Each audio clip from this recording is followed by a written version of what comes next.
Semangat pagi, assalamualaikum warahmatullahi wabarakatuh. Salam sejahtera untuk kita semua. Bersama Uda Nazar, tempat berkumpulnya pemilik mobil pemula. Baik teman-teman, ini konten darurat.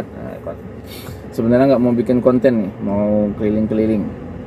Nah, cuma keingetan karena di depan itu ada mobil apa itu ya, mobil listrik. Nah, jadi beberapa minggu yang lalu itu tempat Uda Nazar bekerja itu kedatangan mobil listrik ya. Nah, mobil listrik ini cuma Uda Nazar nggak bakalan ngasih tau lah mereknya gitu ya. Kalau dikasih tahu mereknya nanti udah nggak dapat apa-apa. Promosi gratis, nggak ya, bercanda ya. Nah, jadi berkaitan dengan mobil listrik ini, itu para calon-calon, istilahnya kan nggak semua nanti dikasih mobil listrik ya. Nah, jadi mereka nih ada yang bertanya kepada Uda Nazar itu pendapat Uda Nazar mengenai fitur keselamatan dari mobil listrik tersebut.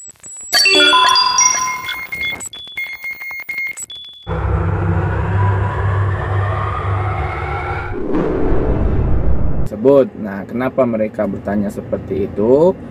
Karena sebelum mereka sebelum perusahaan tempat udah bekerja ini kedatangan mobil listrik, mereka kan ada melihat sebuah berita ataupun sebuah video yang beredar itu mengenai kegagalan dari mobil listrik. Misalnya ada mobil listrik yang tiba-tiba pintunya ngelok sendiri, kemudian ada mobil listrik yang tiba-tiba baterainya konslet kebakar sendiri. Ada juga mobil listrik yang terguling, ada juga mobil listrik yang katanya meledak kan gitu kan. Nah, jadi mereka agak sedikit was-was ya menggunakan mobil listrik tersebut. Nah, kalau pendapat Uda Nazar pribadi, ingat ya, ini pendapat Uda Nazar pribadi, jangan disamakan pendapat orang. Namanya berpendapat itu kan boleh berdasarkan pengalaman ya. Nah, ketika kita melihat ataupun mendengar sebuah berita, itu teman-teman jangan langsung mengambil kesimpulan ya. Karena kita tahu di zaman sekarang itu berita bisa saja dan bisa jadi itu dimanipulasi. Bisa juga videonya, walaupun videonya itu nyata, bisa juga manipulasi untuk suatu kepentingan kelompok tertentu.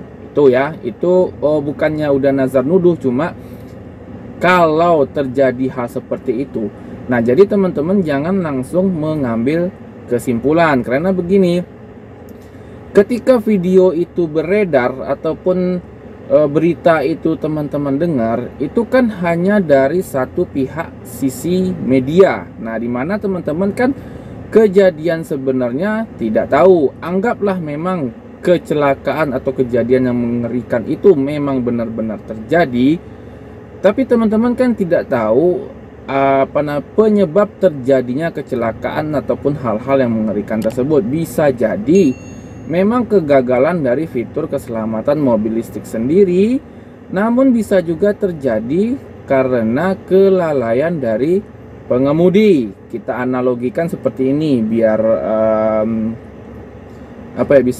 bisa mengambil benang merahnya nanti ya. Teman-teman tahu kan kalau di dapur kita kan masak pakai gas ya. Nah, sekarang udah tanya, gas itu berbahaya kan? Kadang ada berita gas bocor, gas meledak, gas macam-macam lah yang mengerikan itu kan. Tapi apa? Teman-teman tetap pakai gas kan? Karena apa? Karena pertama ya terpaksa gitu kan, karena bahan bakar untuk masak yang lain mungkin terbatas gitu ya. Nah, bisa juga dianalogikan seperti itu. Jadi ketika kita melihat berita segala macam itu, kita harus bijaksana dulu ya. Kita harus mencari referensi-referensi yang valid, atau referensi tidaknya itu referensi lain selain yang kita tonton tersebut. Kenapa udah Nazar mengatakan seperti itu? Karena ketika sebuah produk, apapun itu produknya, termasuk produk-produk mobil listrik, itu pastinya sudah dirancang oleh engineering yang memang berkeahlian di bidangnya. Kemudian ketika mereka sudah merancang, itu dibuat sesuai perencanaan, ketika akan produk itu dipasarkan, tentu akan melewati yang namanya quality control. Nah, kalau misalnya tim dari quality control sudah menentukan atau sudah menyatakan bahwa unit ini aman, otomatis unit akan dipasarkan. Nah, di situ aja kita, karena kita bicara teknik ya, karena teknik itu cuma ada 1 dan 0. Nah, kemudian kembali ke kejadian yang mengerikan tadi itu, seandainya itu terjadi karena kelalaian dari pengemudi. Contoh begini, misalnya ya, jangan disamakan kebiasaan penonton nih baru 1 menit nonton, komentarnya langsung komentar ngawur pula komentarnya. Nah, bisa jadi misal mobil listrik maksimal kecepatan yang diperbolehkan 60 km per jam. Ingat ya, ini misal. Nah, teman-teman menggunakannya 200 km per jam, terus tiba-tiba terguling, terus tiba-tiba ada yang konslet. Nah, itu apa? Itu artinya teman-teman menyalahi prosedur dari produknya tersebut. Nah, itu bisa jadi hal-hal seperti itu bisa jadi menyebabkan kecelakaan. Atau misalnya ada prosedur-prosedur yang harus teman-teman ikuti ketika kita mengecas baterai. Nah, tapi teman-teman tidak mengikutinya. Ketika dipakai, sumber arusnya yang dari pengecasan baterai itu konslet, bisa jadi meledak. Nah, semuanya bisa ya, semuanya bisa ada kemungkinan terjadinya. Nah, kalau saran Uda Nazar ataupun pendapat Uda Nazar pribadi, kita boleh waspada, karena kita tahu ya, mobil listrik ini dibandingkan mobil-mobil konvensional itu kan bisa dikatakan produk baru ya, produk baru.